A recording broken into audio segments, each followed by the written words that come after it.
역전의 용사들 시작합니다. 여러분 안녕하세요. 대한민국 최고의 방송 스픽스에서 또 여러분들하고 역전의 용사들을 같이 하는 시간이 됐습니다. 네. 이 오두방정 인트로는 아무도 따라할 수 없다는 거. 네, 저는 노영희 변호사고요. 오늘은 정말 여러분들이 좋아하는 막강 군단들이 또 모였습니다. 우선 제 왼쪽부터 전현희 의원님 어서 오십시오. 안녕하세요. 네, 그리고 뭐 취재면 취재, 뭐 말빨이면 말빨 누구도 따라갈 수 없습니다. 전계환 대표님. 안녕하십니까. 네, 그리고 제 오른쪽에 있는 강미정 대변인님. 네, 반갑습니다. 오! 조국혁신당의 대변인님이시고요. 우리 또 김규현 변호사님. 안녕하십니까. 아, 요즘 변호사님도 동해 번쩍 서해 번쩍입니다. 예, 정신이 없네요. 네, 바쁘시죠.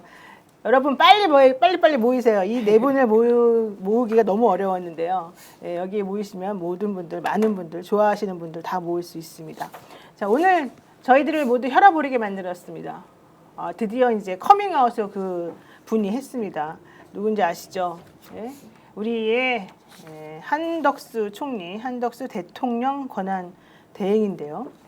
이분 때문에 사실은 되게 열받았는데 그 열받는 얘기 하기 전에 먼저 우리 또 전현희 의원님의 활약상 한번 들어보고 실제 지금 이 블랙요원 미복귀 관련해가지고 지금 계속해서 얘기가 되고 있어서 그 내용 한번 살펴보도록 하겠습니다. 우선 전현희 의원님 법사위 질의 한번 들어보죠. 실제로 지금 시중에서 무기를 소지하고 있는 블랙 요원으로부터의 제보입니다. 지금 현재 청주공항 여기에 소요를 일으킬 목적으로 무기 지급을 팀별로 받았다. 그리고 이 제보한 이 사람의 경우에는 무기를 C4 폭탄을 소지하고 있고 권총, 탄창 5개를 소지하고 있다. 다수의 블랙 요원들이 현재 복귀하지 않고 지금 도대체 뭘 해야 되나 이렇게 있는 상황이라고 합니다. 경계 강화와 무기 전량, 전수조사 횟수 그리고 업무 중지 명령과 복귀 명령을 하시고 그 내역을 국회에 보고를 하실 것을 요구합니다.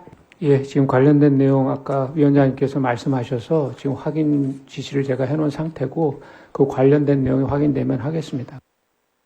네, 전현희 의원님 나오셨는데요. 저게 이제 사실 12월 24일 법사위 질의 중에 블랙요원 미복귀 관련된 내용이지 않습니까? 좀 설명을 조금 부탁드릴까요? 네, 지금 유사한 제보가 당에 지금 많은 의원님들이 접수를 했고 저도 이제 민주당에 접수된 제보 내용을 법사위에서 국방부 장관 대행에게 질의를 했는데 질의가 아니라 조치를 하라 이 이제 요구를 한 겁니다.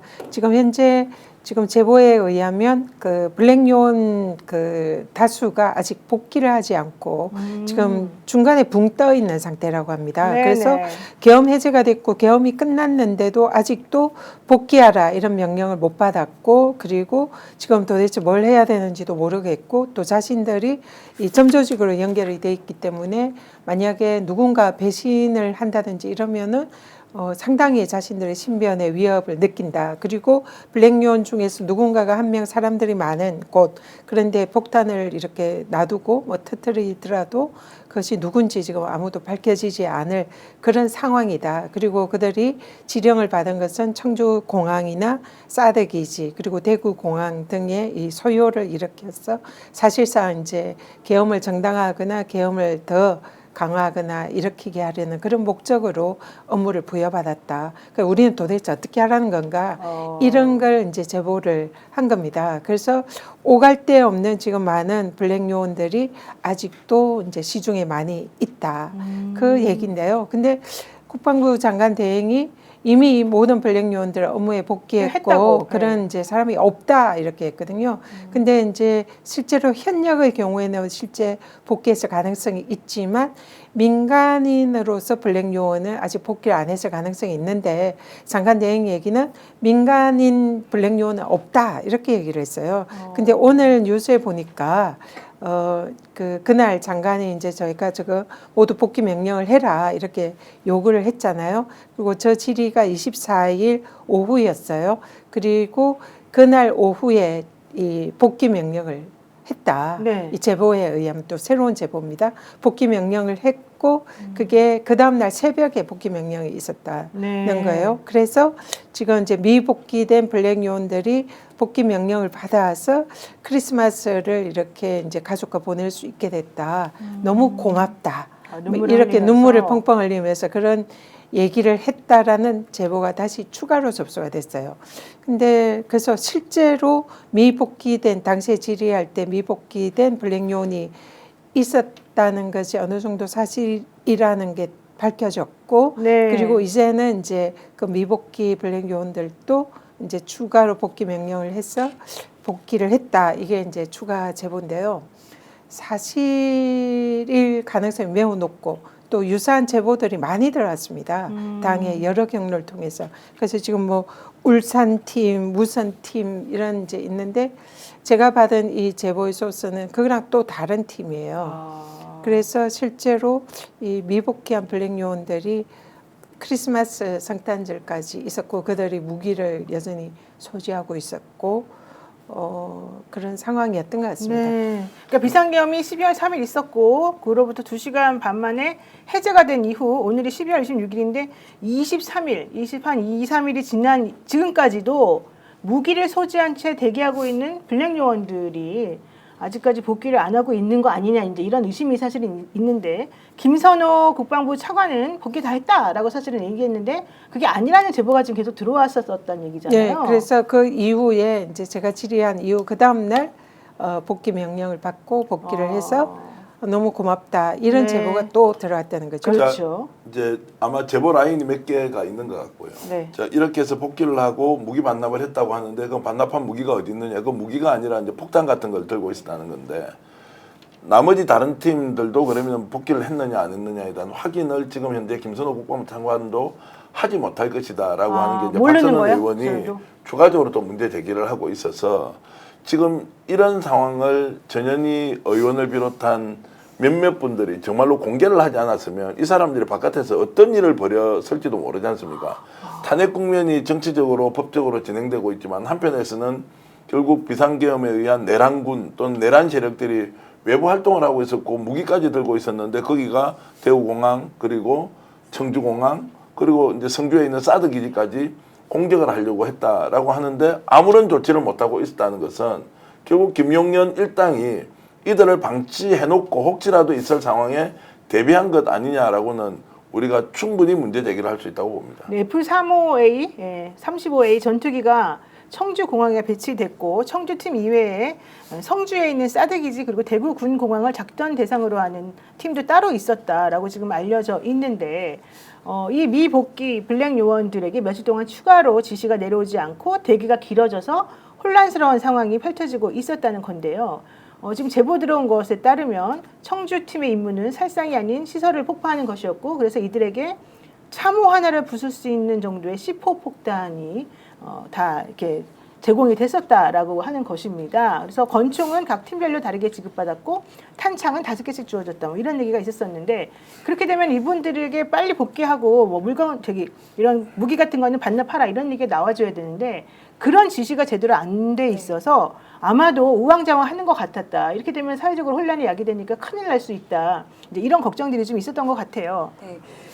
안 그래도 오늘 김용현 전 장관이 네. 기자회견을 열기 전에 김어준 그 공장장 쪽으로도 제보가 왔었다면서요? 제보가 왔었고 네. 그리고 그 김용현 전 장관의 회견 중에 어떤 시그널이 될 만한 단어가 등장할 것이다. 뭐 통행금지 말하는 겁니까? 그게? 예. 그래서 저희 그 조금 젊은 20, 30대 당직자들도 그 거꾸로 읽으면 지금 행동이라고 이제 해석이 돼서 아마 지금도 퇴근을 못 하고 국회에 있는 걸로 알고 있어요. 그래서 그걸 왜 굳이 미리 그러니까 그 기자회견이 나오고 나서면 모르겠는데 신빙성에 따져보면 네. 그 전에 굳이 공중전화로 왜 김어준 총수한테 그 내용을 제보를 했을까? 네. 그것도 굉장히 의아하고 좀 두려움도 많이 들 것 같습니다. 또 이 얘기는 또 조금 다른 얘기긴 한데 네. 어쨌든 김어준 씨가 제보 받은 바에 따르면 네. 그리고 또 오늘 김용현 국방부 장관 전 국방부 장관의 변호인이 또 얘기한 바에 따르면 포고령 자기네가 만들었고 초안에는 통행금지 네, 맞습니다. 조항도 사실 들어 있었었는데 그거를 이거는 뭐 국회를 상대로 하는 거니까 국민들의 불편을 좀 덜어주는 차원에서 그 통행금지는 없애는 게 좋겠다라고 해서 통행금지는 뺐다 뭐 이제 이런 얘기 나오니까 그 통행금지라고 하는 단어가 행동을 개시하라고 하는 어떤 암호, 은어 같은 거다 뭐 이러면서 또 얘기가 조금 됐었던 것 같습니다. 통행 금지 하니까 네. 그걸 이제 뭐 대통령이 뺐다고 막 얘기를 했잖아요. 네, 그렇게 네. 얘기를 했어요. 그거는 저는 들으면서 좀 약간 사실일 수도 있겠다라는 생각이 들더라고요. 왜냐? 왜요? 윤석열이 엄청난 술꾼이잖아요. 아, 술꾼들한테 이 밤에 통행을 하지 말라는 것은 이 죽으라는 것과 다름이 없다. 자기도 제안을 받으니까요. 그렇기 때문에 이거는 저 술 좋아하는 사람들은 그거 안 되니까 이거는 좀 빼줘. 막 이래서 뺐을 수가 있겠다. 이게 그림이 좀 그려지더라고요. 그래요. 약간 좀 근데 그런 김용현 이제 변호인이 그걸 이제 윤석열이 실제로 포고문 작성에 관여를 안 했고 오히려 통행 금지라는 이런 국민들의 이제 권리 행사를 방해할 수 있는 이런 조항을 뺐다. 네. 그래서 결국 그들의 주장은 윤석열이 포고문 작성에 관여를 안 했고 사실상 이제 김용현의 전적인 책임이다라고 얘기를 하고 싶었던 것 같아요. 그렇죠, 그렇죠. 그런데 그게 이제 오히려 말이 안 되는 것이 윤석열이 이제 대통령 시절 장관으로부터 그것을 보고를 받았다는 것을 일단 확인이 됐고 네. 뺐잖아요. 거기에 그걸 빼든 뭐 추가를 했든 아니면 그대로 뭐 보고문 그대로 발령을 했든 어쨌든 최종 결제자인 윤석열이 그것을 실제로 결제했다는 것을 입증을 한 겁니다. 그러네요, 그래서 오히려. 증거가 되는 겁니다. 윤석열이 보고문 발령에 관여하고 최종 결제자였다는 거. 네. 그래서 사실은 그 의도가 윤석열을 뭔가 엮으려고. 사건을 덮어주고 싶은 의도에서 얘기를 한 걸로 보이는데 실제로는 오히려 그 반대로 오히려. 네. 윤석열의 그 보고문 작성과 결제에 최종적으로 관여했다는 것을 자기들이 스스로 입증한 거죠. 자성 네. 자박입니다. 어떻게 보면 자폭을 한 거 네. 같네요. 이 정권은 자폭을 참 잘한다. 그리고 저는 그걸 보면서 네. 한 가지 더 드는 게 약간 한덕수 총리한테도 일종의 약간 협박을 한 것이 아닌가라는 생각이 들더라고요. 지금 거기서 총리한테도 계엄을 사전 보고했다고 네. 말을 했지 않습니까? 네. 그건 저는 한덕수에 대한 어떤 메시지라고 생각을 하거든요. 김영현이나 윤 대통령 측에서 한덕수 총리에게 너 거부권 같은 거 네. 그 행사하고 너 재판관 임명하지 말아라 이런 취지로 예, 그렇게 우리 경고 주는 말대로 거다? 뜻대로 하지 않는다면은 너도 여기에 다 연루가 돼 있다는 걸 우리가 다 폭로해 버리겠다. 순차적으로 보면 김용현 그 내란범의 네. 그 변호인 측의 기자회견이 먼저 있고 나서 그리고 나서 급하게 한덕수 지금 대행이 대국민 담화를 잡았어요. 네, 맞아요. 그리고 나서 권성동 또 대표 권한 대행이 입장을 또 발표를 그렇죠. 했습니다. 예. 그래서 순차적으로 이렇게 엮어 들어가는, 그러니까 내 걸 보고 넌 말할 수 있어. 너도 내 거 보고 얘기해. 라는 네. 시그널이라고 생각할 수도 있을 것 같습니다. 그 두 분 말씀이 예. 전적으로 공감을 하는 게 일단은 한덕수가 이 사안에 대해서 사전에 계엄을 보고를 받았고 사전에 인지를 했고 네. 그 말은 한덕수 이제 권한대행이 이 계엄 내란의 공범 아니냐 이걸 이제 김용현이 당시 우리랑 공범이잖아 이렇게 얘기한 거나 마찬가지라고 생각을 해요. 사실은 한덕수 권한대행이 그 직전까지 민주당이 이 지금 탄핵을 이제 하루 정도를 말미를 네. 주면서 네. 늦추면서 이 헌법재판관을 임명을 해라 이런 기회를 준 건데 고민이 있었을 거다 생각합니다. 근데 오늘 김용현 측의 그 기자회견을 보면서 자신이 이제 이미 공범이라는 것이 밝혀졌고 만천하에 알려졌고 이 상황에서 선택할 수 있는 것은 그쪽과 공범들과 네. 같이 정치적 운명을 같이 하는 것이 뭐 선택할 수 있는 그런 유일한 길이고 그래서 일종의 이제 나는 이쪽 편에 서겠다는 것을 대국민 선전포고하고 그렇게 이제 커밍아웃 네, 한 거다 네. 그렇게 봅니다. 낱개로 보면 파편적으로 막 이런저런 발표를 하잖아요. 각자 도생처럼 보이기도 하고 네. 명분을 내세워서 국민들한테 막 이런저런 주장을 하는데 누가 종합 기획을 하고 있느냐?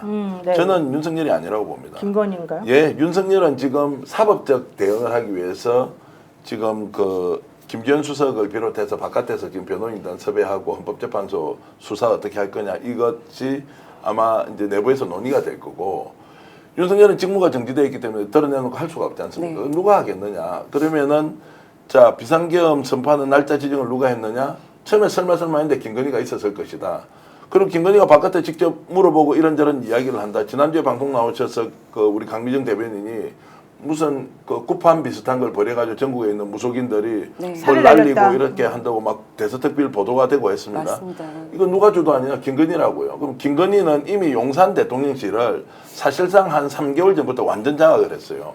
정보가 어느 날부터 용산 대통령실에 나오지 않아요. 왜냐하면 비밀 유지가 안 되니까 다 김건희 라인으로 교체를 해버린 거예요. 아, 그러면 뭐 그것은 이미 이제 용산을 아는 사람은 다 이렇게 확인한 내용이고, 그럼 지금 이걸 누가 지도를 하고 지시를 하느냐? 김건희 외에는 할 수 있는 사람이 없다는 거예요. 그 김건희가 직접 하느냐, 김건희 대리인이 하느냐? 대통령실에 살아있는 비선, 소위 말하는 이제 비서진들은 네. 김건희 라인들이 거의 다 장악을 하고 있기 때문에 바깥에 오다를 포인트별로 주고 있는 거예요. 네. 그리고 갑자기 한덕수가 변심을 했습니까? 이 사람이 공직 생활을 한 40년 이상 한 사람이 갑자기 내일 아침에 변심을 해버립니까? 좌고우면하고 있을 때 딱 포인트, 야 대통령 가라. 그렇게 하면 당신도 살 기회가 있다. 라고 하는 건 누가 하는 거예요. 그래서 김건희를 계속 주목하고 저는 쳐다봐야 한다. 이 말씀을 좀 먼저 제기하겠습니다. 네, 저 지금 누가 배후에서 이런 전략을 모두 짜고 큰 틀에서 그림을 그리고 있는지에 대해서 사실 사람들이 많이 우려하고 추측을 하고 있는데, 그게 김건희 배우설이 사실 가장 유력한 다수설인 것 같습니다. 이런 상황에서 김용현 전 국방부 장관 변호인을 통해서 오늘 또 입장을 냈는데요. 한번 그 얘기를 들어보겠습니다. 그런데 김용현 변호인은 또 상당히 우습습니다. 자기가 마음대로 이 언론을 선택합니다. 자, 취재 거부 관련해서도 어떤 얘기가 나는지 좀 보고요. 그 다음에 어떤 내용으로 또 기자회견 했는지 한번 들어보겠습니다. 업무방해니까 하시라고. 반영을 하겠습니까? 하시라고. JTBC, KBS 거기 어딥니까? 자, 체증하고 있습니다 지금. MBN 나가주세요. 자, 지금 체증하고 있습니다. 김용현 전 장관이 초안을 작성한 사실이 있습니다. 대부분의 내용을 김용현 장관이 작성하였으며 대통령은 이를 검토하고 일부 수정하였습니다. 대통령이 문구 등을 수정한 것 이외에 실제 내용을 수정한 것은 단 하나입니다. 계엄은 일반적으로 국민들에 대한 통행 금지 또는 통행 제한을 가하는 것을 내용으로 하는데, 장관 작성의 초안에는 이 같은 내용이 포함되어 있었으나 대통령이 국회의 경종을 울리고자 함이라는 본래의 목적대로 계엄은 일반 국민을 향한 것이 아님을 강조하며 국민 생활의 불편, 경제 활동 등을 고려하여 이를 삭제 지시하였습니다. 네, 지금 말한 저 사람이 바로 법무법인 자유서울이라고 하는 그 사무실의 변호사인데요. 지금 얘기를 들어보면 결과적으로는 포고령 초안을 자기네가 작성했다, 김용현이 작성했다. 근데 네. 대통령이 어쨌든 보고해서 이걸 받았다, 결재를 받았다. 거기에 통행금지 이런 내용이 있었었는데 그거는 대통령이 너네들을 생각해서 빼줬다. 네. 고마워해라. 결국 요점은 이거네요. 근데 저 법무부인 자유서울이라고 하는 곳은 변호사가 3명이 있어야지 최소한 법인이 됐는데 2명입니다. 법무부인 2명밖에 없어서 3개월 동안 그 상태가 유지가 되면 인가를 취소해야 되는데 이미 그 시를 넘겼는데도 취소가 아직 안 됐어요. 근데 저 변호사한테 물어봤대요. 지금 변호사가 누구 있느냐, 2명인 게 맞냐 그랬더니 지금 정신이 없어서 모르겠는데요. 답변이 어려운데요. 이렇게 말했다는데 자기 법무법인이나 좀 잘 하십시오. 근데 그게 중요한 게 아니고. 불법 로펌이네요. 네. 어쨌든 중요한 거는 지금 김용현 전 장관 측에서 이제 뭔가 대응을 지금 아주 적극적으로 하기 시작했다. 이런 얘기인 것 같고요. 여기서 되게 특이했던 게 KBS 취재하지 말아라. 니네 기자회견 들어오지 네. 말아라. MBC 들어오지 마라. JTBC 들어오지 말아라. MBN 들어오지 마라. 채널A 들어오지 마라. 다 들어오지 말래요. 네. KBS는 왜? 모르겠어요. KBS 못 요즘에 좀 들어오겠어요. 스탠스가 바뀌어서 좀 바뀌어서 그런가 그런 봐요. 것 같습니다. SBS는 들어와라. 그런데 SBS 우리는 거부. 우리는 안 들어간다. 네, 보이콧. 이렇게 됐어요. 야, 이거는 뭐라고 봐야 됩니까? 기자 출신의 우리. 우스개로 KBS 이야기 그냥 시청자 여러분께 하나 말씀드릴게요. 네. KBS 분위기가 확 바뀌었어요. 맞습니다. 누구 때문에 바뀐지 아세요? 사장 때문에 박장범 바뀌고. 때문에 바뀌었어요. 네, 박장범 사장이 요즘 태도를 확 바꿨대요. 이건 이제 들은 이야기니까 박장범 사장이 저를 명예훼손 고소는 하지 마시고요. 네. 제가 이제 그 비슷한 또래 기자들이 지금 언론사에 다 있지 않습니까? 들어보니까 KBS는 충분히 바뀌고도 남을 것이다. 네. 그래서 요즘 박정문 사장이 이런 부분에 대해서 이런저런 얘기하지 않는데요.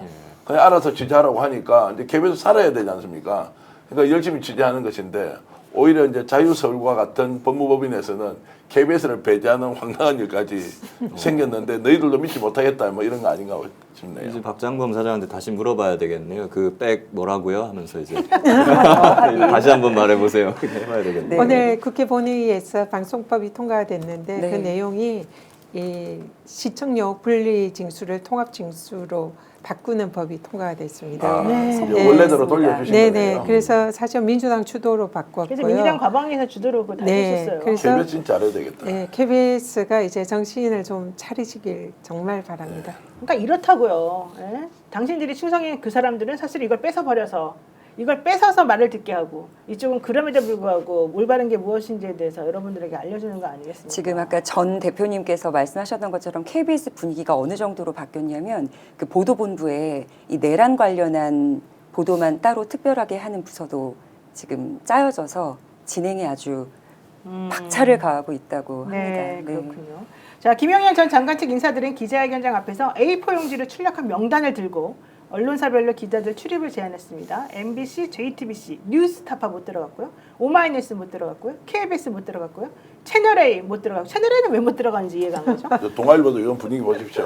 단독을 많이 네. 채널A 못 때문이군요. 들어갔고요. 예. 부담스러운 MBN 못 들어갔고요. CBS 못 들어갔습니다.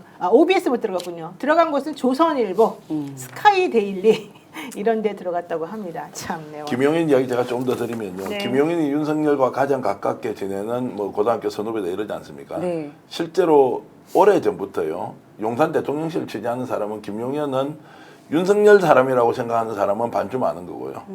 전부를 다 아는 사람은 이 사람은 100% 김건희 사람이다. 김건희와 뭔가 소통을 하고 있다. 그래서 저는 지금 흐름을 보면서 김건희가 확실히 뒤에서 뭔가 배후 조정을 하고 있고 그다음에 김용현 또는 김용현 대변인이 하는 대응책 보세요. 이게 얼마나 허술합니까? 자, 이렇게 합니까? 모든 언론 다 들어오라고 해서 정정당당하게 얘기를 하고 밝히는 게 맞습니까? 네. 매우 좁은 영역에서 그나마 자기들에게 유리한 기사를 써줄 사람만 딱 골라서 쓰잖아요. 네. 이 대응의 수단도 한번 보시라고요. 천박하기 짝이 없죠. 언론을 대응하는 것이 아니라 자기 편 모아놓고 그 기사를 일종의 받아쓰기를 하라는 사람들을 불러놓고 어떻게 민심을 얻습니까? 그런데 자기들끼리는 통해요. 왜냐하면 거기에서 교주가 땡땡땡이니까. 지금은 가장 큰 힘을 가진 사람은 땡땡땡이다, 김건희다 이렇게 저는 지금 보는 전교안 대표님 말씀에 저도 굉장히 네. 동의하는 게 예전에 김건희 씨 수사받을 때 검찰들 휴대전화기 다 먼저 걷고 들어가서 네. 지금 조사 내용이나 뭐 수사받는 내용이 외부로 유출이 되는 순간 조사를 멈출 거라고 얘기를 했거든요. 스탠스가 지금 그 언론사 걸러서 받는 요 스탠스랑 굉장히 비슷합니다. 네. 그렇군요. 김용현하고 김건희의 그 관계성을 얘기하셨을 때 저도 불현듯 드는 생각이 지금 김건희 원래 군인들이 대통령실에 파견을 가면 안보실로 가잖아요. 비서실에 근무하는 군인 들어본 적 있으십니까? 의전 비서관실에 한 명 있어요. 군 행사하는 사람. 근데 부속실에 김건희를 수행하는 군인이 있다는 거예요. 실제 현역 군인인데 거기서 부속실에서 김건희를 수행하고 있다고 하는데 그 사람이 과거에 김용현이 17사단장을 할 때 참모였다고 합니다. 아. 자기 이제 수족 같은 사람을 김건희 수행하라고 거길 보내놓은 거예요. 김용현이 17사단장 할 때 예, 그때 참모로 있던 사람, 예. 자기가 정말 믿는 사람. 예, 그 사람이 지금 김건희를 수행하고 있다가 그 사람- 3년째 하고 있대요. 그 사람이 사실은 그 이상훈 대령이라고 그 당시에 2011년도에 장병 익사 사고를 미담으로 만들었던 그 사건에서 그 맞아요. 이상훈 대령을 거짓말로 이상훈 네. 대령 사건에서 거짓말로 위증을 해줘가지고 그 이상훈 대령이 무고죄로 징역을 살게 만들었던 바로 그 사람이에요. 맞습니다. 그 사람이 김건희 씨를 수행하고 있는 사람이라는 거예요. 지금 그래서 김용현 씨가 김용현 씨에게 원래 그 이상훈 대령이라는 사람은 내가 당신이 시키는 대로 내가 보고를 잘못해서 당신이 그때 안전사고를 영웅담으로 만들어서 보도하게끔 만드는 나의 잘못입니다. 미안한데라고 거짓말을 해주겠다라고 해서 손가락으로 혈서를 써서 믿을 신자를 써가지고 보내주기도 하고 그랬던 바로 그 사람이고요. 그 사람이 2017년도에 권익위에다가 본인이 그때 거짓말했다라는 걸 알리려고 네. 하니까 이 김용현 씨가 너 왜 거짓말해 이러면서 그 사람을 무고죄로 고소했고 그 무고죄로 고소하면서 그 이상훈 대령이 거짓말한다라는 것을 알리기 위해서 증인이 필요하니까 네. 지금 김기현 변호사가 말한 그 사람을 딱 중간에 증인으로 내세워가지고 이 사람 거짓말쟁이입니다. 내 말이 맞습니다라고 해가지고 결국은 징역 1년 6개월을 예. 받게 만들었던 바로 그 사람입니다. 맞습니다. 네. 이때 김용현을 도왔거나 김용현 편에 들었던 사람들이 다 지금 신기하게도 참 지금 현 정부에 잘 되고 있습니다. 잘 되고 있어요. 요직에 다 들어가 있고 그렇습니다. 실제로 지금 이제 윤석열이 최초의 기자회견 담화문에서 자신의 뭐 정치적 법적 책임을 회피하지 않겠다 네. 그렇게 얘기를 했는데 윤석열은 물론 이제 거짓말을 밥 먹듯이 하기는 하지만 그래도 대통령까지 한 사람이 저렇게 이 뭐 검찰의 소환에도 경찰 공수처의 소환에도 불응하고 헌재 서류도 받지 않고 저런 정말 졸렬한 모습을 보이는 것이 가능한가 이렇게 생각하는데 그 배후에도 김건희가 있을 가능성이 높다. 그래서 실제로 이런 서류도 받지 않고 수사에도 응하지 않고 그 나가지도 말라 뭐 이렇게 한 게 아닌가 이런 이제 많은 이제 의혹이 제기가 되는데요. 실제로 그 윤석열을 그래서 체포하고 잡으려면 김건희를 먼저 체포해야 된다 이런 얘기도 있어요. 그러면은 이제 윤석열이 나올 거다. 그리고 윤석열이 체포돼서 구속이 되면 이제 김건희가 사실상 보호막이 사라지니까 그냥 이제 어떻게든 윤석열을 이렇게 체포당하지 않으려고 이런 이제 여러 가지 조치를 하는 게 아닌가 이런 얘기도 들었습니다. 좀 일리가 있는 것 같습니다. 저는 전적으로 뭐 일리나 의혹이 아니고요. 전적으로 동의하고요. 그렇지 않으면 이렇게 될 수가 없다. 대통령이 나와서 자기가 국민들 앞에서 자 내란을 이렇게 놓고 정치적 법적 책임을 지겠다 외면하지 않겠다 했는데 그때부터 아무것도 안 해. 아무것도 안 해. 이게 말이 안 되잖아요. 그렇죠. 그러면은 누군가의 코치를 받고 있다. 코치가 참모? 그럴 수 없잖아요. 지금 다 망했는데. 그러면 언제 탄핵될지 정말로 날 받아놓고 기다리고 있는 사람인데 지금 김건희가 나서서 이런저런 걸 한다는 것은 의혹 제기가 아니라 실질이다라는 전제하에 지금 누가 주도하고 있는 이 문제에 집중적으로 제기를 해야 되는 거고 김용현도 아까 말씀드렸듯이 김건희 사람이란 말이에요. 대통령실 가보면 주요 참모들 다 김건희 라인이에요. 네. 그리고 요즘은 얼마 전까지는 대통령실 안에서 이제 서로 얘기도 못해요. 왜냐하면 누가 첩자인지 모르니까. 바깥으로 이야기 계속 새어나오니까. 취재를 우리 같은 사람이 계속 했을 거 아닙니까? 네. 안 나와. 왜냐하면 이제 갑자기 온 사람들이 많다는 거예요. 이 사람의 출발지를 어딘지 모르니까 나중에 판단해보니까 김건희 라인일 수 있다. 이러면 입을 다 닫게 되고. 그러니까 정진석 비서실장은 어떻게 돌아가는지 상황 파악을 아예 못해요. 비서실장이. 그런 정도로 김건희의 그 영향력이 컸다. 이런 부분은 반드시 우리가 명심하고 있어야 한다. 저도 진짜 심각하게 느껴졌던 게 그 김용현 측 변호인들이 네. 그 변론 권한을 넘어서서 정당한 행위였다고 네, 맞아요. 내란에 대해서 언급을 하잖아요. 그러면 변호인이 뭐 내가 이제 수임한 건에 대해서는 최대한 뭐 변론할 수 있지만 이 부분은 내란 옹호나 찬양이나 선전이 될 수 있는데 이거 범죄를 감수하면서까지 기자회견을 열 수 있었던 동기가 뭘까? 그러니까 다시 윤석열이 돌아올 수 있다고 확신을 하고 있는 것 같아서 굉장히 무섭고 좀 끔찍하다는 생각했습니다. 사람들 네. 보면 약간 종교 집단 같아요. 어떻게 보면 변호인이라기보다는 지금도 뭐 변호인을 제대로 윤석열이 못 찾고 있다는 얘기도 있지 않습니까? 네, 맞습니다. 근데 그 이제 정상적인 변호인을 못 찾는 것이고 아마 이런 종교 집단 같은 열의를 가진 그런 사람들은 지금 줄을 서 있다는 얘기도 있더라고요. 그렇습니다. 사실은 좀 이상하게 분위기가 흘러가고 있다는 얘기도 나오고요. 더 이상한 건 여론조사가 갑자기 지지도가 올라가는 방향으로 뭐 나오는 여론조사들이 또 막 조금씩 나타나고 있다는 거예요. 저는 그거 되게 이상하던데요. 무슨 뜻입니까? 그게 도대체 진짜로 그렇게 지지도가 올라가는 거예요? 왜 그러는 거예요? 일단 원칙적으로 권한 정지가 되면 그 여론조사 동정심이 나오나요? 아니요, 못하게 되어 네, 있죠. 못하게 돼 있는 거예요. 예. 그래서 갤럽은 더 이상 그 윤석열의 지지도를 조사 안 한다 네. 그러잖아요. 그래서 그게 원칙인데 뭐 최근에 이제 뭐 조금씩 올라가고 있는 그런 이제 여론조사가 일부 있는데 그 여론조사도 해서는 안 되는 거고 또 해서 나오는 것도 사실은 지금 현재 국민들 대다수의 그런 민심을 반영하지 못하는 그런 여론조사가 아닌가 이런 좀 사실 의구심이 좀 생기는 것도 네. 이런 사실입니다. 추론, 예, 말씀하십시오. 네, 네. 이런 추론이 가능하다고. 지금 우리 갑자기 이런데요, 댓글에 네. 이상한 댓글이 많이 올라와요. 네, 원래 안 맞아요. 봤던 사람들인데요. 계속 올라와서 이재명부터 감옥에 넣어라. 내란 무슨 내란이냐, 계엄 정당했다 이런 막 댓글 오면서요. 저 욕도 엄청 하고요. 댓글 부대가 나타난 댓글 부대가 이제 겁니까? 나서서 활동하고 있죠. 오. 그래 우리가 딱 머리에 떠오르는 거 있잖아요. 종교 집단들 있잖아요. 네. 또 동원 가능하잖아요. 누군지도 몰라요. 이들 지금 동원할 거고 여론조사 하면 무조건 전화 받으라고 갈 거고 충분히 익히 할 사람들이라고요. 전국의 무당들을 데리고 와서 이런저런 퍼포먼스를 하라고 시키는 것. 그 다음에 우리가 인정할 수 없는 네. 뭐 불교 쪽의 무엇이라고 있는 뭐 사입인지 뭐 정상인지 모르겠지만 그런 쪽도 나서 가지고 무슨 이런 그 일종의 법회 같은 거를 열고 있다든지 여러 이야기가 들리지 않습니까? 이게 뭐겠냐고, 누가 시키겠냐고, 왜 이렇게 움직였냐고.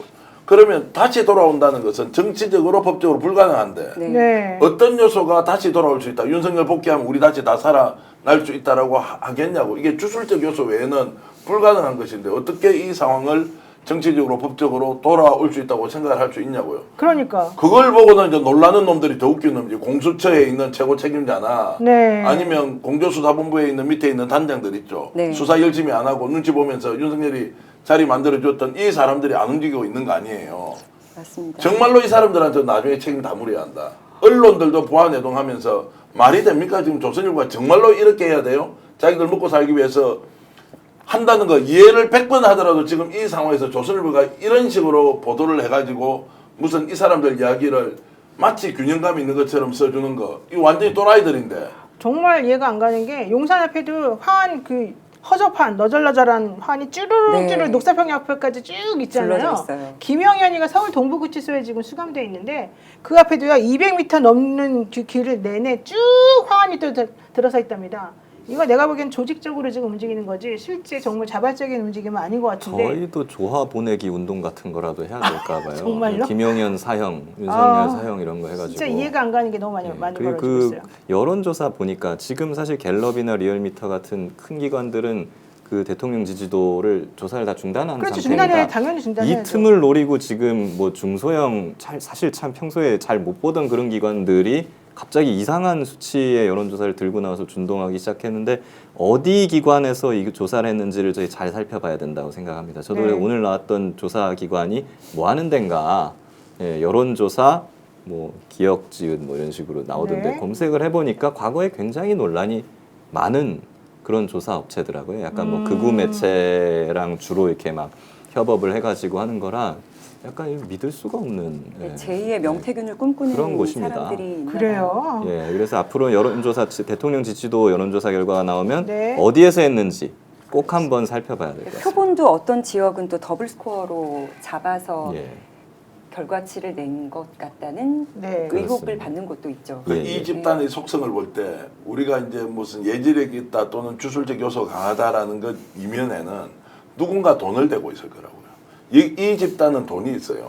정광훈 일패들은 돈이 많아요. 그러니까 왜 그러죠? 지금 여기에서 시키는 것들이 다 돈과 연결이 되어 있고 그래서 조직을 동원하고 심지어는 좀 있다가 뭐 어느 시점에 나올 만한 내용은 김건희가 그냥 돈 좀 훑어 먹어도 된다. 그렇게 이 사람들 다 먹고 살고 나중에 비밀 폭로하지 않지. 뭐 이런 녹취 내용이 있단 말이에요. 이런 것들을 생각해 보면 돈으로 구성이 되어 있는 집단이 있어요. 그 중심에 김건희가 있다고 저는 보는 거고 네. 거기에서 호루라기 불잖아요. 일사불란하게 움직이면서 한다.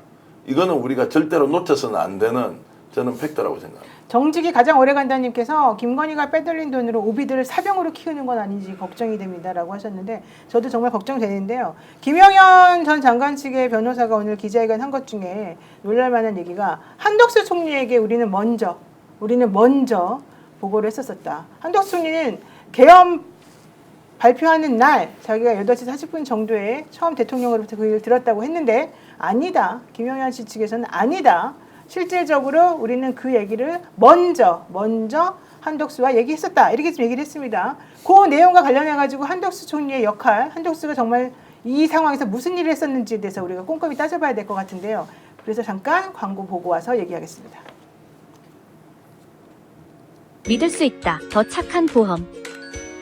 우리 가족의 미래를 대비하는 보험. 여러분은 보험을 어떤 식으로 가입하셨나요? 혹시 지인에게 묻지 마식으로 가입하신 건 아닌가요? 매월 나가는 보험료, 어떻게 보장받고 있는지 궁금하지 않나요? 내가 내는 보험료가 적정한지, 제대로 준비가 돼 있는지, 보험에도 점검이 필요합니다. 요즘 경기가 어려워서 보험료 내는 것도 부담스럽죠? 보험료는 줄이고 보장은 넓게. 건강보험도 자동차 보험도 나에게 맞춤 보장. 믿을 수 있는 보험 전문가들. 믿을 수 있다 더 착한 보험. 원하시면 전국 어디서나 방문 상담 가능합니다. 더 착한 보험에 우리 가족의 미래를 점검받아보세요. 본 광고는 손해보험 광고 심의 기준을 준수하였으며 유효기간은 심의 결과 통보일로부터 1년입니다. 야, 이제 스픽스에도 들어왔습니다. 한 달에 딱 한 번만 특별하게 할인을 하는데요. 최소 33% 이상의 할인된 가격으로 여러분들께 드리겠습니다. 스픽스 스토어에서 여러분들이 IM굿을 아주 저렴하게 구매하시는 겁니다. 구매 후기 한번 읽어보십시오. 우와, 이렇게 칭찬이 많을 수가 있습니까? 역시 검증이 된 상품이란 것, 스픽스 스토어에서 만드는 IM굿 강력하게 추천하겠습니다. 네. 민주진보 유튜브 채널을 가장 많이 후원하는 IM굿 이겁니다. 이거. 네. 이제 스픽스에도 광고를 진행합니다. 수만 개의 구매 후기가 증명하는 온가족 활력음료 IM굿인데 한번 좀 드셔보십시오. 다 모두 앞에다 제가 놔드렸는데요. IM굿 한 포에는요, 간에 좋은 스리유리나, 미나리, 꿀 등 다양한 영양소가 들어있어서 손상된 간 기능 회복에 큰 도움을 주는 제품이라고 합니다. 원래 IM굿은 한 달에 한 번만 최소 33% 이상 저렴한 가격으로 행사를 하는데 이번 12월 26일 오늘이죠. 셀프 탄핵을 맞아 원데이 론칭 가격 이벤트를 진행합니다. 33% 할인된 가격보다 훨씬 저렴한 IM굿 최소 출시 가격 88,000원에 구매할 수 있는 절호의 기회입니다. 보통 하루면 준비한 물량이 다 소진이 되는데요. 지금 바로 스픽스 스토어에 가셔서 간에 좋은 IM굿 저렴하게 구매하시고 스픽스도 후원해 주십시오. 쇼핑이 후원입니다. 그리고 또 여러분 보시죠. 믿을 수 있다 더 착한 보험. 네. 아이고. 어머나 어떡해.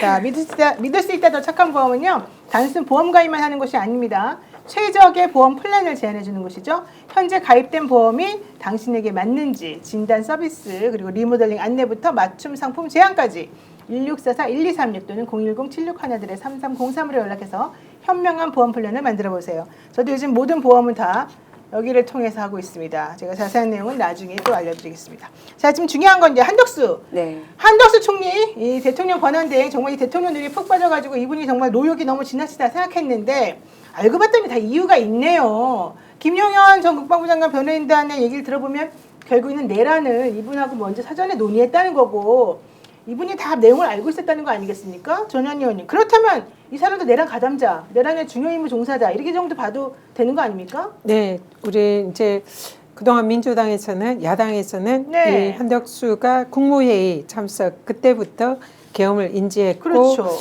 국무회의에서 적극적으로 이제 계엄을 막지 못한 채 그래서 내란의 동조자 방조 뭐 이런 정도로 생각을 했는데 오늘 김용현 장관 측의 이제 전 장관 측의 그 기자회견을 보니까 사전에 이 계엄을 보고를 하고 이미 인지를 했다. 근데 그 보고 시점이 그 사전이 언제인지는 지금 명확하지 않습니다. 네. 한참 전인지 바로 직전인지 모르겠으나 적어도 사전에 인지를 했다. 그래서 그동안 한덕수 권한대행이 거짓말을 하고 있었다. 그래서 이 정도라면은 거의 이 내란에 있어서 아주 주요 업무 종사자, 그렇죠. 우두머리급에 해당할 수 있는 그런 역할을 한 거다 이렇게 보입니다. 그래서 사실 당연히 민주당에서 그동안 한덕수를 탄핵을 하려고 했고, 근데 이제 여러 가지 사유로 좀 시간이 끌어졌지만 내일은 이제 국회 본회의에서 탄핵을 할 예정입니다. 오늘 통과가 됐죠? 탄핵안이. 네, 탄핵 발의를 했고요. 네. 내일 이제 보고를 하고 표결을 이제 곧 할 예정인데요. 근데 실제로 지금 한덕수가 탄핵이 되더라도 네. 뭐 사실상 이제 출근 투쟁 그런 그거 탄핵을 하겠죠. 받아들이지 않고 직무 정지가 됨에도 불구하고 뭐 또 사실 뭐 근한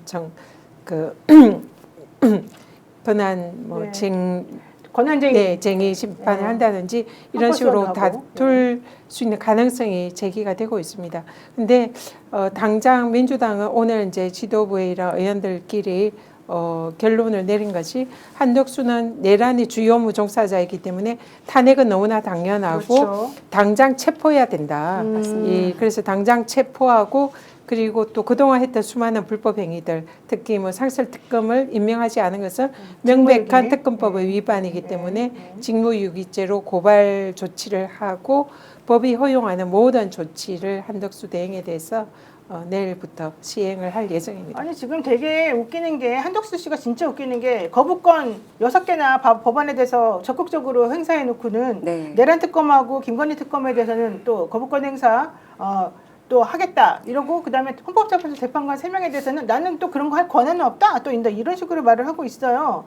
그러니까는 6명으로 헌법재판소 재판관들이 그러면 탄핵 심판할 수 있냐? 그럼 그것도 또 안 된다고 또 국민의힘에서는 또 얘기하고 있고. 그러면 그래 좋아 그러니까 3명 니네랑 합의한 3명은 그러면은 임명해줘 그러니까 그것도 또 안 된다 그러고 이러지도 못하게 하고 저러지도 못하게 하고 지금 시간만 끄겠다는 게 한덕수와 이 국민의힘의 이 짬짬이 전략인 것 같은데 이게요 되게 웃기는 게요 이 김영두 재판관은요 부친상을 당했어요.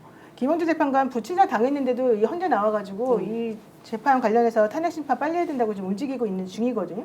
근데 윤석열 씨는 통지문도 안 받고 자기는 정면 승부하겠다더니 아무것도 지금 안 하고 계속 버티기로만 일관하고 있단 말이죠. 네, 원래 오늘 26일에 추경호 전 원대도 경찰 조사 네, 출석해서 소환. 받기로 했는데 네. 뭐 날짜 조율을 다시 하고. 한다고 하고요. 네. 이들의 전체적인 스탠스가 비슷한 것 같습니다. 맞습니다. 시간표기. 그래서 조국혁신당은 지난 일요일에 한덕수 권한대행에 대한 탄핵소추안을 발표를 했고 네. 서둘러서 체포하든 구속을 하든 진행을 해야 된다고 이야기를 했습니다. 근데 다행히 오늘 민주당에서 이렇게 함께 또 네. 뜻을 모아주시고 내일 아마 2시쯤 그 탄핵안을 네. 올린다고 말씀을 주셔서 서둘러서 체포를 하고 구속까지 되면 더할 나위 없이 좋겠지만 신병을 확보하셨으면 좋겠습니다. 네. 아르미님께서 국민을 믿으세요. 우리가 바보도 아니고 말씀하셨는데 믿기는 믿는데 짜증난다는 건 어쩔 수가 없네요. 자 한덕수 대국민담화 싱크 한번 들어보겠습니다.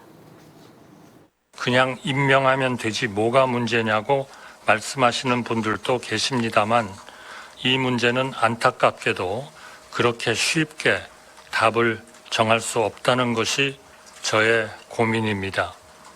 야당은 여야 합의 없이 헌법기관 임명이라는 대통령의 고유 권한을 행사하라고 대통령 권한대행을 압박하고 있습니다.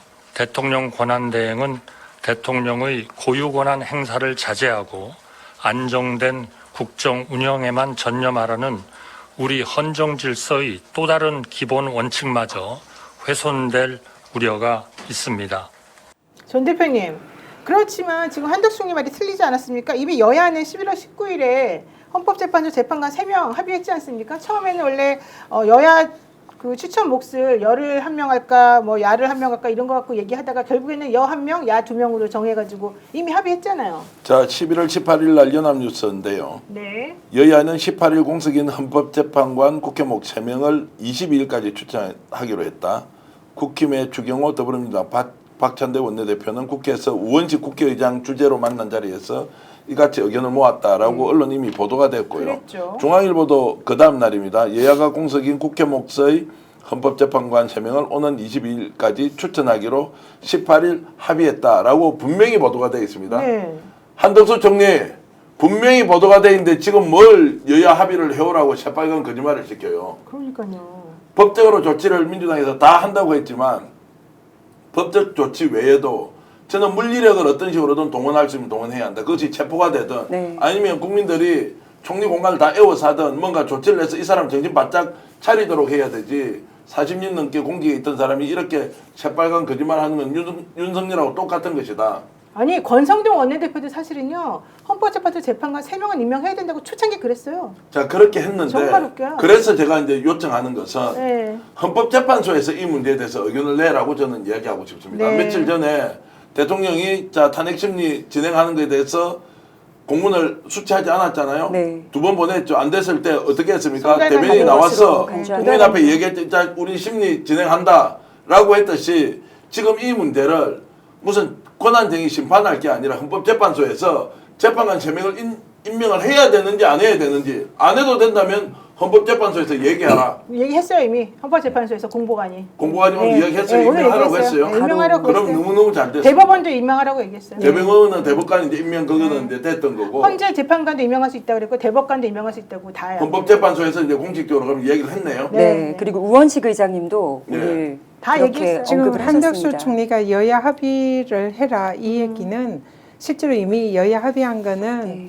공지의 사실이고 그렇죠. 더구나 오늘 본회의 표결에 국민의힘 의원 4명이 네 명이 와서 왔죠. 투표를 네. 했습니다. 네. 그래서 절차적으로는 명백히 여야 합의에 의해서 국회에서 통과가 된 거고요. 맞아요. 그래서 저런 핑계를 대는 것은 사실은 국민의힘이 결정에 따라서 하겠다 그렇죠. 이 얘기를 한 거나 다름이 없습니다. 그래서 저는 대국민 선전포고고 한덕수 대행이 지금 현재 이 진행 중인 내란에 지금도 현재 네. 동조하고 있다. 이것을 본인 스스로 증명을 한 거다 이렇게 네. 봅니다. 그래서 우원식 의장이 발언 한번 들어봐야 됩니다. 그래서 헌법재판관 선출 관련해서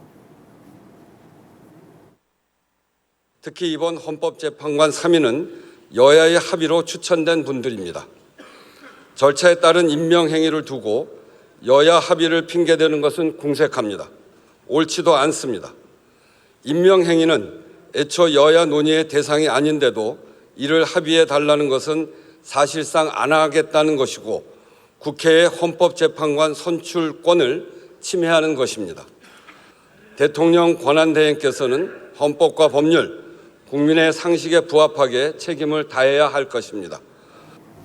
네, 국회 선출권을 침해하지 말아라. 우원식 의장 당연히 할 말 다 한 거죠. 헌법재판관 선출 이미 다 여야 합의인데 무슨 소리냐라고 얘기하는 거고요. 이러다 보니까 박찬대 원내대표 한덕수 탄핵안 발의하면서 본회의에 보고하는 내용 또 얘기 있습니다. 한번 들어보겠습니다.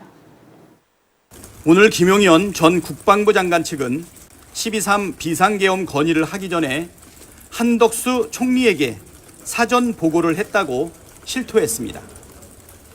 한덕수 총리는 12.3 내란 사태의 핵심 주요 임무 종사자임이 분명해졌습니다. 윤석열 탄핵 이후 보여왔던 이해할 수 없는 행동들의 원인이 무엇이었는지도 분명해졌습니다. 민주당은 한덕수 총리 탄핵안을 즉시 발의하고 오늘 본회의에서 탄핵안을 보고하겠습니다. 이상입니다. 네, 지금 저렇게 급박하게 어쨌든 민주당도 열심히 일을 하고 있네요. 그 한덕수 총리가 저는 내란범에 대해서는 직책을 안 부른다는 게 제 개인적인 신조인데 이제 한덕수라고 불러야 될 것 같습니다. 그래요, 한덕수도. 맞아요. 예, 이게 얼마나 말이 안 되는 것이냐면은 여야 합의 하는데 이미 여야 합의가 있기도 했지만 여야 합의가 없다고 하더라도 민주주의 기본 원칙은 여야 합의가 되면 좋지만 안 되면 다수결입니다. 그렇죠. 예, 국회가 선출하는 헌법재판관을 임명하라 그랬지 여야 합의된 헌법재판관을 임명해야 된다고 헌법이 그렇게 나와 있지 않아요. 국회가 다수결로 선출을 했으면 임명을 그대로 하는 거지 여기서 여야 합의를 따진다는 것은 말이 안 되는 거고 심지어 그 국민의힘과 합의를 하라는 거잖아요. 국민의힘 지금 내란 동조하는 정당입니다. 여기랑 합의를 하라는 거는 뭐랑 똑같냐면은 친일 청산을 하고 있는데 친일파들하고 합의를 해오세요. 맞아요. 간첩 수사를 하고 있는데 김정은 북한하고 합의를 해오세요 하는 거랑 똑같은 거거든요. 네, 맞습니다. 그러니까 한덕수 당신은 지금 여기서 여야 합의를 말하는 거는 한덕수는 지금 대한민국의 적이 되겠다는 것을 선언한 것과 다른 바가 없습니다. 한덕수는 이미 총리가 아니고 공화국의 적입니다. 처단 대상입니다. 저는 그래서 대통령이 탄핵되고 난 다음에 이 권한대행하는 순서도 좀 바꿔야 될 것 같아요. 왜냐하면 대통령이 자기가 사실은 이 내각을 구성한 거잖아요. 그 국무위원들을 다 자기 편들을 그 안에 포진시켜 놓은 거잖아요. 그러니까 대통령이 잘못해갖고 탄핵이 됐어도 그 밑에 있는 총리라든가 그 2순위, 3순위 이런 사람들 전부 다 자기 편이거든요. 지금 같은 경우도 보세요. 한덕수 자기가 심어놓은 사람이죠. 그 다음에 경제부총리 자기가 심어놓은 사람이죠. 그 다음 3순위, 4순위 다 마찬가지죠. 민주당이든 다른 야당에서 전부 다 인사청문 해보고서 이 사람들 안 돼요라고 해도 다 자기가 그냥 임명해 버렸잖아요. 그런 사람들이 대통령 탄핵됐으니까 이제는 올바른 방향으로 의사결정하겠습니다 라고 하겠어요? 저는 그게 정말 제일 문제인 것 같아서 앞으로 이게 정말 탄핵되고 이제 다시 개헌하는 때가 오면 그 부분을 좀 제발 좀 의원님들께서 좀 바꿔줬으면 좋겠어요. 네, 좋은 지적이 있고요. 네. 그리고 여기에 숨어있는 굉장히 중요한 뜻이 있습니다. 무시무시한 거죠. 뭐가 있어요? 지금 한덕수가 이제 자기 권한 대행은 헌법재판관을 뭐 임명할 수 없다, 뭐 이런 식으로 이제 입장을 정리를 한 거잖아요. 근데 저 입장에 따르면 이 대통령을 헌법재판소에서 이제는 앞으로 탄핵할 수가 없습니다. 그렇죠. 네, 그러니까 그 탄핵이라는 제도도 사실상 무용지물이 되는 거예요. 그렇죠. 그렇기 때문에 스스로 헌법을 파괴하고 위반하는 그런 행위입니다.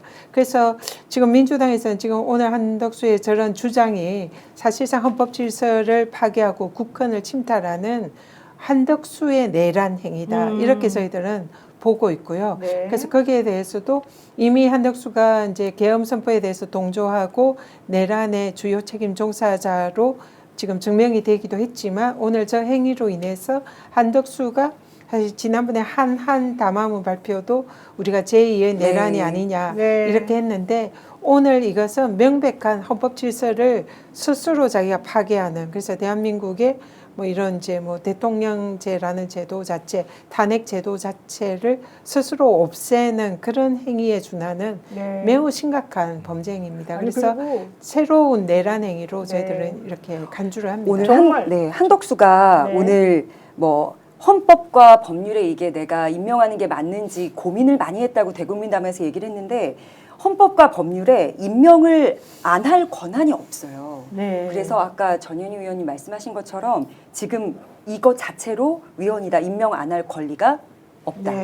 그리고 하여튼 이게 더구나 이 헌법재판관들이 이번에는 국회 임명, 국회 몫이란 말입니다. 그래서 이 국회에서 추천하는 이런 헌법재판관은 대통령이 임명하는 것은 일종의 요식행위거든요. 당연히 해야 되는.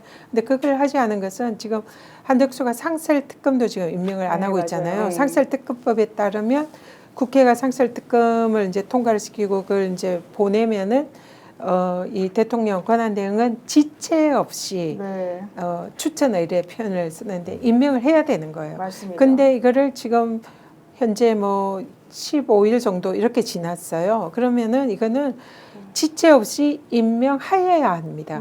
법에. 그렇기 때문에 이거는 재량이 0으로 수축되는 법률적 용어로는 기속행위예요. 그렇기 때문에 이걸 하지 않은 것은 직무유기예요. 그렇기 때문에 이제 내일 민주당이 한덕수를 이 상설특검법 위반으로 직무유기로 고발 조치를 할 예정인데 마찬가지로 헌법재판관 임명도 하지 않은 것은 헌법 위반이기도 하지만 그런 직무유기도 좀 성립할 수 있는 이런 행위가 아닌가 이렇게 봅니다. 그리고요, 국민의힘이랑 김용현이랑 대통령 쪽에서는 대통령이 어떻게 내란죄를 저지르냐 이딴 말을 하거든요.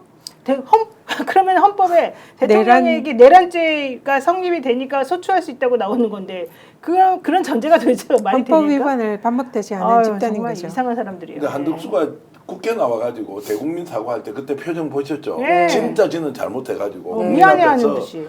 진짜 한두 번도 아니고 5번 이상 계속 죄송합니다. 그때는 완전 얼어 있었어요. 그때 서영교 의원이 사과하십시오 그러니까 제일 먼저 나서가지고 죄송합니다 뭐 이랬잖아요. 왜냐하면 그때는 이제 탄핵이 돼버리고 윤석열 끝났다 싶으니까 자기 살겠다고 저렇게 했던 사람이에요. 그래요, 맞아요. 원래 이 사람은 그냥 낮하고 밤이 그냥 색깔이 확 바뀌는 사람인가요? 철면피인가요? 그렇대요. 아니 고위공직자로 서울대학 나와가지고 하버드 대학까지 나와서 기재부에 그렇게 해서 날고 기는 장관에 정말로 보수진보 정권할 거 없이 장관하고 총리를 2번이나 한 사람이 이따위로 놀아야 되겠어요. 진짜. 그 부인이 그렇게 말했어요. 자기 신문에 인터뷰도 나왔는데요. 한덕수 씨의 부인이 우리 남편은 시간이 갈수록 나이가 들수록 관운이 점점 좋아지는 상이다 그랬대요.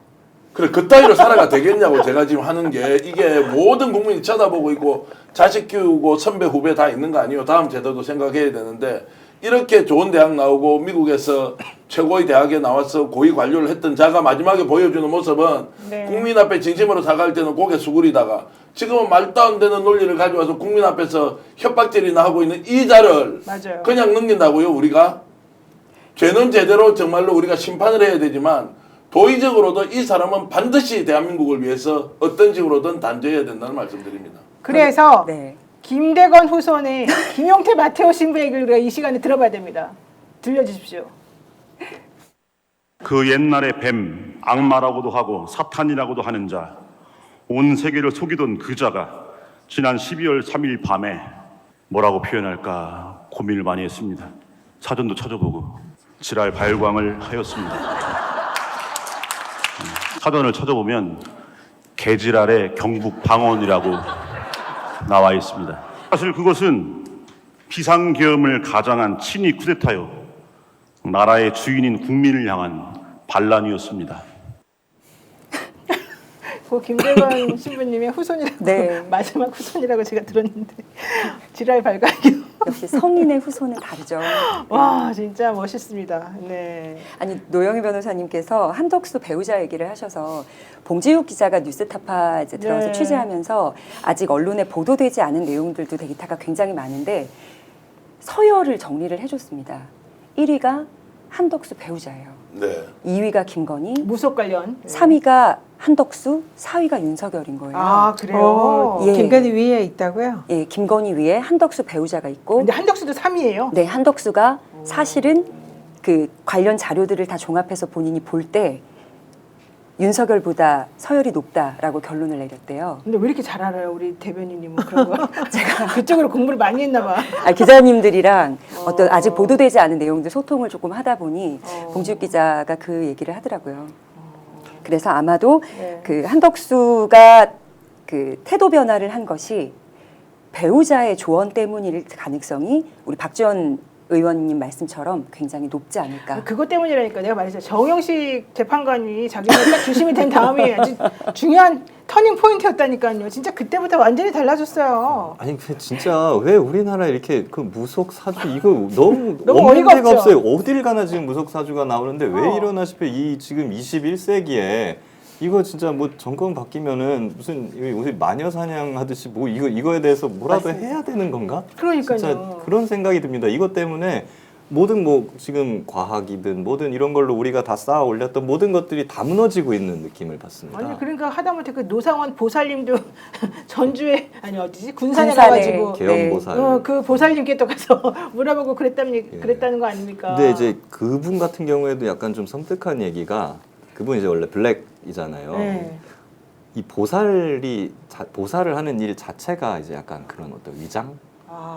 이라는 얘기까지 낮에는 있더라고요. 다른 업종으로 근무하고 밤에는 또 저 원래 이제 보살로 위장했다는 거지. 블랙 요원들이 뭐 과거에 그런 얘기 있잖아요. 미국이나 뭐 러시아나 이런데 위장해서 가서 세탁소로 위장해서 하면서 이제 밤에는 이제 스파이하고 네. 이런 식으로 하듯이 원래 자기가 관심이 있고 잘하는 쪽으로 위장을 해야 더 그럴싸해 보인다는 거죠. 그렇죠. 노상원도 원래 사주 공부를 많이 하고 했으니 명리학에서 네, 이걸로 위장을 한 거 아니냐. 해외에서 우리나라 지금 쳐다보십시오. 오늘 환율 1,460원 넘어갔잖아요. 네, 맞습니다. 자, 이 경제가 굉장히 불안하잖아요. 이 사람들이 바라보는 이 불확실성이 너무 높다. 대한민국 큰일 났다. 어떻게 정치적 안정을 되찾지? 자, 민주주의 회복 능력을 보고 대한민국 괜찮아지겠다라고 해서 박수번에서 환율이 안정됐어요. 가장 충격적인 건 이들이 지금 자 김건희, 한덕수 부인 다 포함해서 가장 중요한 이 국가적 난제, 난국에서 뭘 보고 결정하느냐. 전 보고 결정한다. 아이고, 세상에. 굿한다. 또는 주술적으로 판단한다. 이거 보면 지금 해외에서 어떻게 보겠어요? 어떤 것도 이 사람들 앞에서는 확실한 무엇으로 우리한테 안정감을 줄 수 있는 게 아무것도 없다.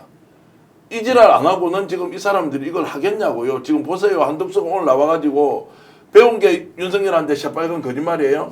이 사람 지가 내려온 이제 공범임을 선언을 해요. 네. 그렇지 죽는데 여기서 죽는다는 어쨌든 모든 정치적 사회적 매장이 되는 상태가 오는데도 눈 하나 깜짝 안 하고 새빨간 거짓말 지키고 며칠 전 국회에서 완전 수구리를 90도씩 해가지고 했던 이 사람은 이 행태를 시장에서 보면 어떻게 판단하겠네요. 야 저것들 완전 미쳤구나. 저것들을 없애지 않으면 경제가 정상적으로 돌아갈 수 없다라고 생각하지 않겠습니까? 네. 그게 더 걱정입니다. 맞아요. 그러니까 실제로 거기 이제 한덕수 부인이 이 무속에 이제 만약에 그 1순위가 사실이라면 그때 이제 윤석열이 왕자 새겨 가지고 왕이 됐잖아요. 그래서 지금 이제 부인이 한덕수한테도 그런 걸 하지 않았을까? 사실은 이제 오늘 기자회견이 그래서 손바닥을 타라니까 대선 궁금했었죠. 출마 선언 사실상 대선 출마 선언이 아니냐 이런 얘기도 오늘 이제 우리 최고위랑 회의할 때 이제 그런 얘기가 나왔거든요. 그래서 한덕수가 저렇게 무리수를 두고 사실상 이제 탄핵을 각오하고 저런 발언을 한 거잖아요. 네. 그렇기 때문에 탄핵 뒤에 뭐가 있을까? 그래서 거기에 뭐 대권 행보를 하는 게 아니냐 지금 이런 이제 그리고 그런 언지를 받은 거 아니냐 지금 이제 그런 얘기가 나오고 제가 있습니다. 사주 무속 살 날리는 얘기를 이제 저도 어쩔 수 없이 하다 보니 굉장히 많은 오해를 받는데 저 카톨릭 신자입니다. 네. 예, 그래서 아까 그 대전 신부님 이제 미사 때 말씀하신 내용들이 어떤 내용인지 잘 알고 있고 그래서 그런 오해 없이 또 저도 이제 사주무속 얘기는 그만할 수 있는 시기가 왔으면 좋겠는데 지난번에 국회 질의에서 한덕수가 권한대행도 계엄 선포 가능하다는 발언을 한 게 박제가 되어서 지금 기사에 남아있기 때문에 그 부분에 이제 국민들께서 안심하시기가 조금 힘든 부분이지 않을까 싶어요. 노상원 씨 말에 의하면 윤석열 대통령에 대한 생년월일은 우리에게 알려진 것과 다르다면서요. 그럼 그때 살 날린 거 잘못된 거 아니에요? 그 실제로 김건희 윤석열이 사주나 아니면은 점을 보러 갔던 곳에는 자기 실제 사주를 말을 하지 않겠습니까? 그러니까 그분들이 하신 거예요. 그분들이 한 거예요? 네. 그럼 좀 다행이네. 검사들이 자기 어디로 발령 날지 미리 가서 물어보는 곳이 있어요. 조금 더 좋은 방책도 받아오는 곳. 그래서 아예 윤석열 대통령 될 거라고 얘기했던 분들도 이제 돌아서서 한 걸로 알고 있습니다. 알겠습니다. 정계한 대표님 마지막으로 한마디 뭐. 아니 그래서 저는 한덕수 같은 사람이 저렇게 하고 있는 거를 네. 반드시 기록으로 남겨놓고 우리가 이 사람을 어느 시점에는 심판을 해야 될 거 아닙니까? 해야죠. 그때 어떤 경우에도 정상 참작을 해줘서는 안 된다. 그때 가서 또 국민들 앞에서 수구리로 나올 거고 저 잘못했습니다 사과할 거란 말이에요. 정말로 그때 용서하지 않아야 한다. 이번에 언론들 막 부안내동에서 다 덤벼들어서 지금 마치 기계적 균형의 이름으로 계속 저 보도하잖아요. 국민들 정신을 정말로 산란하게 만드는 그들에 대해서도 반드시 우리가 책임을 물어야 한다. 이런 말씀을 저는 드립니다. 여기 보니까 시그니처님이 차라리 전 대표가 대통령 해라 이렇게 나오네. 그러니까 그렇게 말씀을 하시면 안 되고요. 네. 제가 이제 이 말씀을 드리는 안 거는 되고요. 예. 제가 이제 계속 흥분을 하니까 주변에서 좀 흥분을 하지 말아야 된다고 하는데 저는 시청자들 마음이 저 마음과 똑같을 거라고 생각을 하는 거죠. 누군가 외쳐줘야 하는데 외쳐주지 않고 논리적으로 계속 설명만 하면 어떻게 하느냐. 논리적으로 설명하는 국회의원도 있어야 되고 변호사도 있어야 하고 대변인도 있어야 하는데 국민의 마음을 그대로 알고 목소리를 높이는 이것도 여러분들의 좀 스트레스를 네. 풀어주는 데 도움이 되지 않겠나 이 네. 생각으로 열심히 하고 있습니다. 알겠습니다. 네, 우리 전현희 최고위원님 민주당 어떻게 하고 있는지 조금 궁금해하는 우리 시청자분들께 알려주십시오. 네, 민주당이 이제 국민들께 좀 답답하다 이런 느낌을 드리는 부분도 있다고 생각합니다. 근데 사실 저희 지도부는 거의 매일 하루에도 뭐 두세 번씩 계속 회의를 회의하죠. 하고 또 의원총회를 통해서 의원들의 총의도 모으고 국민들의 이런 이제 여러 가지 여론도 잘 살피고 있고요. 그래서 국민들께서 무엇을 지금 바라고 있는지 저희들이 그런 방향으로 하도록 최선을 다하고 있습니다. 그래서 다소 그 부족한 점이 있다 하더라도 최선을 다하고 있고 또 반드시 이 내란의 부안내동하고 또 지금 선전선동하는 이런 내란 잔당들 동조자들에게도 법의 심판을 해야 된다. 그런 확고한 의지를 가지고 있습니다. 그래서 내란 수계 윤석열 뭐 체포 그리고 한덕수에 대한 체포와 또 법의 처벌 그리고 그게 부안내동하는 국민의힘의 뭐 의원들 또 나머지 이런 세력들에 대해서 네. 반드시 하나하나 따박따박 그 대가를 치르도록 저희들이 최선을 다하겠다는 말씀 드립니다. 네, 여러분 구독 좋아요 눌러주시고요. 지금 전현희 의원님 TV가 있습니다. 전현희 TV도 좀 찾아가셔가지고 구독 좋아요 눌러주시기 바랍니다. 제가 전 의원님 말씀 듣고 정말로 국헌문란 세력이다. 그리고 내란 세력임을 스스로 자임했다라고 하는 것은 평소에 제가 쓰는 표현보다 훨씬 더 강력한 표현을 하고 있어서 야 국힘 정말로 이 기회에 정말 내란 세력을 완전히 좀 청산하는데 가장 앞장서고 있다는 점에서 안심도 많이 되고 고마움도 사실 많이 느끼는데 제가 시청자 여러분께 진심으로 부탁 하나 드리겠습니다. 지금 동시 접속 한 13,000명 아까 14,000명까지 가 있었는데 전현희 TV 오늘 구독자 돼 주시면 어떻습니까? 스픽스 구독 안 하더라도 전현희 TV 구독 좀 해주십시오. 제가 우와, 방송 전에 보니까요. 전현희 TV 구독자가 38,000명 밖에 안 됩니다. 우리 스픽스 구독자가 지금 116만 명이거든요. 네. 여러분들 1%만 가더라도 만 몇천 명이고요. 좀 도와주시면 안 되겠습니까? 전현희 의원 정말로 파이팅 있게 열심히 싸우는데 스픽스 이름 걸고 오늘 최소한 구독자가 2,000명 정도 늘 수 있도록 전현희 TV 여러분 구독 좀 꼭 좀 해주시도록 부탁드리겠습니다. 네. 저희부터 구독해야 될 것 예. 같아요. 네. 정의규현 TV도 같이. 정의규현 TV는 23만 명이 민원했고요. 그렇게 많아요? 예, 그게 안 신경 쓰지 맙시다 이제. 거기서 홍보해 주셔야 될 것 같아요. 같이 조국혁신당은 조국혁신당 TV 좀 많이 키워야 되겠다. 네, 맞습니다. 들꽃님께서 12월 3일 전 대표님이 울고 라방할 때 엄청 울었어요. 아이고 고맙습니다. 저도 그날 고맙습니다. 많이 울었는데. 어쨌든 구독 완료해 주시는 분 구독 와, 자꾸 주시는데. 네, 지금 구독하요. 전현희님 구독. TV 기억 와 구독. 자, 구독, 주변 구독. 분들에게도 널리 알리셔서 네. 전현희 의원 뉴스공장 그 김어준 총수하고 잘 하시는데 서픽스 잘 안 나오시거든요. 오늘 구독 많이 눌러주시고 서픽스 자주 모시도록 여러분 좀 스픽스에서 응원 좀 나오시라 해주십시오. 그러면 안 나오십니까 이분이? 아니 나오시는데 전현희 의원님 워낙 바쁘셔서. 아닙니다. 저를 좀 봐주십시오. 안 나오십니까? 안 설마? 불러주시니까 안 오는 거죠. 조국혁신당 TV도 좀 구독 많이 예, 해달라고. 조국혁신당 해주십시오. TV는 다음 주에 제가 꼭 네. 제가 저희들은 이제 초청해서 국회의원들이 못 나오신다 그러면 이렇게 조르고 이러지는 않습니다. 오늘 일정이 바쁘신 분들이어서 그래서 이제 시간이 있는 분들 중심으로 모으니까 오늘 전현희 TV, 네, 전현희 TV, 전현희 TV. 전현희 TV 구속은 한덕수를 반드시 심판하는 것이다. 전현희 TV 개인적으로 구독 완료. 노영희 TV 구독 완료. 개인적으로 전현희 의원님을 진짜 좋아하는 의원님이거든요. 네. 왜냐하면 이제 제보했을 때부터 저 도와주시고 강혜경 씨 도와주시고 네. 하는데 이제 보면은 그 당시에 막 뉴스에 많이 나가고 이제 핫할 때는 여러 정치인들로부터 연락이 많이 와요, 솔직히. 근데 어떻게 보면 약간 그 중에는 이렇게 뭐 진정성이라기보다 약간 좀 같이 껴가지고 본인이 이렇게 뭔가 같이 뜨려고 하는 그런 듯한 게 많은데 전현희 의원님 같은 경우는 그런 것이 전혀 없으시고 그래서 오히려 진짜로 도와주시기만 하고 본인의 어떤 그 인기라든가 이런 거를 하려는 모습을 전혀 안 보이셔서 오히려 제가 죄송해가지고 아니 의원님 이것 좀 제가 더 자료를 막 드리면서 좀 이거 해보세요라고 해드리고 싶을 정도로 정말 진정성 있는 그런 의원님이십니다. 저도 미담 하나 말씀드려도 될까요? 전현희 의원님 그때 한참 힘드신 시기에 공격 많이 받으실 때 제가 뉴스공장 나가는 그 시기였던 것 같아요. 그때 저를 공익제보자로 어떻게 하면 만들어줄 수 있을까 전화 통화하면서 같이 많이 애써주셨어요. 네, 그 당시 많이 챙겨주셨습니다. 눈물 나겠다. 빨기기님이 휴대폰 6대를 구독했대요. 온 가족 하셨나 보네요. 온 가족과 다 했나 봐. 자, 어쨌든 여러분이 있어서 힘이 납니다. 우리 역전용사들은 우리도 있지만 여러분들이 바로 역전용사들입니다. 모두 고맙습니다. 고맙습니다.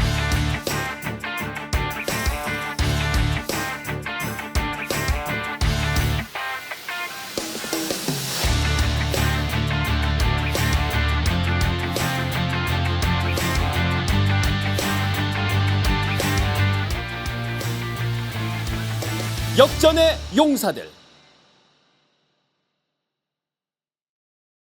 스픽스는 말하는 언론입니다. 대세는 유튜브, 그중에서 스픽스. 좋아요, 댓글, 구독, 알림 설정. 여러분이 저희를 사랑해 주시고 우리가 여러분을 사랑하는 4가지 방법입니다.